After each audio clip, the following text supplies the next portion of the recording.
이 기술공화국, 즉 글로벌 기술공화국을 꿈꾸는 이 친구들이 이들에게는 전쟁이 비즈니스예요. 전쟁 비즈니스의 실험장이나 먹잇감이 우리가 될 수 있다는 거예요. 이란의 전쟁에 AI가 투입됐어요. 엔트로피라는 회사가 그걸 거부했어요. 미 국방부가 자동 살상 무기에 AI를 사용하겠다는데 무기가 인간이 개입하지 않는데 적을 찾아내서 죽여버리는 거야. 아무리 전쟁을 이기고 싶어도 학교를 폭격하면 안 되고 임산부를 죽이면 안 되고 기준이 있어야 될 거 아니에요. 근데 얘네는 없잖아. 이기는 게 중요한 거 아니에요. 그런데 국방부는 AI를 거기다 도입하려고 한 것이고 이 회사는 거절했어요. 거절하니까 그래 그럼 너는 꺼져 하고 오픈 AI하고 계약을 해버렸죠. 미국은 이참에 이 AI를 전쟁에 투입해서 데이터를 학습하려고 한 거예요.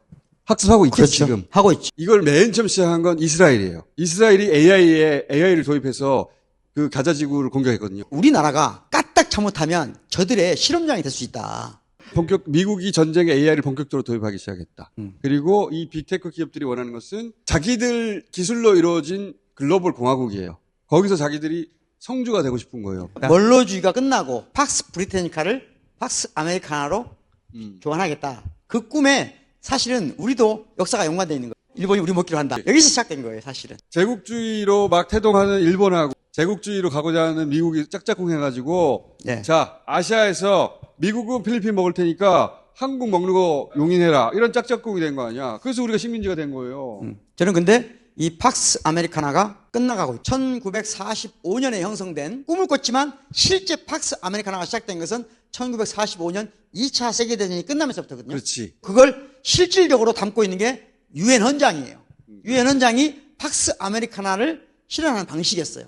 거기에 달러 패권이 기본적으로 있었고 시장 장악력도 있었고 그 다음에 안보를 보증해 준다는 거예요. 그렇죠. 동맹국에 대해서. 공장은 외주화시키고 자기들은 소비하는 시장 역할만 하겠다는 거거든요. 이게 1945년 시작된 미국 즉 팍스 아메리카나의 구조예요. 그런데 이게 균열이 생긴 거예요. 다시 말하면 세계의 소비를 담당하는 것으로는 더 이상 더 이상 기존의 방식으로는 패권을 유지할 수 없게 된 거예요. 그러면 새로운 패권을 어떻게 할 것이냐? 바로 이들이 꿈꾸는 게 뭐냐면 기술을 독점하고 민간 자본 영향을 새로운 방향으로 틀어서 하는 건데 이게 오늘 나타난 전쟁인 거예요. 과거의 팍스 아메리카나를 새로운 기술공학으로 바꾸려고 하는 것이 최후 소비처로서의 지위가 쇠퇴하고 그것을 기술패권으로 바꾸려고 하는 거예요. 이 상태에서 그들이 꿈꾸는 건 뭐냐? 글로벌 기술공화국이에요. 글로벌 기술공화국의 가장 중요한 역할이 뭐냐? 빅테크들이 하겠다는 겁니다. 1차, 2차 세계대전이 일어나기 전 유럽을 움직이는 것은 교황청이잖아요. 교황청이 있고 군주국들이 있는 거잖아요. 이것이 무너진 것이 현대거든요. 그런데 이들이 다시 그 시를 꿈꾼다니까요. AI 기술을 독점한 미국의 빅테크들이 네트워크를 형성해서 네트워크형 교황청을 만들겠다는 거예요. 그러면서 말도 안 되는 말하자면 인간에 대한 이해가 1도 없는 지금 왜 AI를 주도하고 있는 게 미국이잖아요. 지금도 이미 AI 때문에 어떤 특정 직종들은 더 이상 신입 직원은 안 뽑는다 그러잖아요. 프로그래머 안 뽑는다 그러고 회계사 더 이상 안 뽑는다 그러고 디자이너도 더 이상 신입을 안 뽑는다 그러고 근데 지금 AI 발전 속도로 보자면 10년 이내에 무수한 직종이 사라질 거라고 생각한다라고 말하는데 이 사람들은 AI가 우리를 대풍요의 시대로 끌고 갈 거라고 말해요. 그 논리가 뭐냐면 자 AI가 생산성을 높입니다. 가격이 떨어지겠죠. 물가가 떨어져요. 그러니까 돈을 조금만 벌어도 먹고 살 수 있게 됩니다. 그런데 아예 직업이 없어진 사람은 어떻게 해요? 그거는 우리가 기본소득을 줄게요. 그런데 얘네들의 논리에 의하면 예를 들어서 피터 틸 같은 사람들의 논리는 이제 민주주의는 더 이상 작동하는 체제가 아니다. AI를 이끌고 있는 우리 같은 사람들은 특별한 존재이고 민주주의 바깥에 있어야 된다고 해요. 여성들에게 투표권을 준 것은 실수였다고 말해요. 자기들은 특별한 존재예요. 이 특별한 존재들이 돈을 다 벌 테니까 너희들을 걱정하지 마. 우리가 돈을 나눠줄게.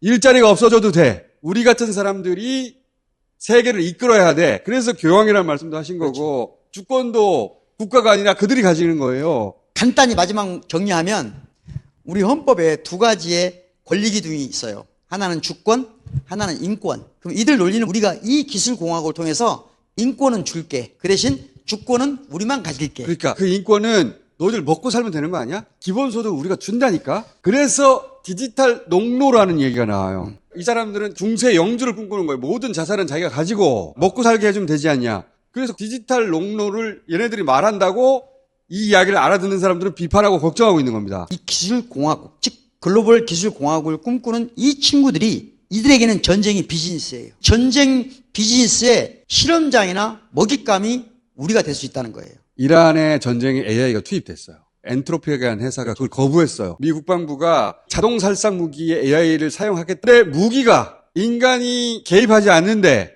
적을 찾아내서 죽여버리는 거야. 아무리 전쟁을 이기고 싶어도 학교를 폭격하면 안 되고 임산부를 죽이면 안 되고 기준이 있어야 될 거 아니에요. 근데 얘는 없잖아. 이기는 게 중요한 거 아니에요. 그런데 국방부는 AI를 거기다 도입하려고 한 것이고 이 회사는 거절했어요. 거절하니까 그래 그럼 너는 꺼져 하고 오픈 AI하고 계약을 해버렸죠. 미국은 이참에 이 AI를 전쟁에 투입해서 데이터를 학습하려고 한 거예요.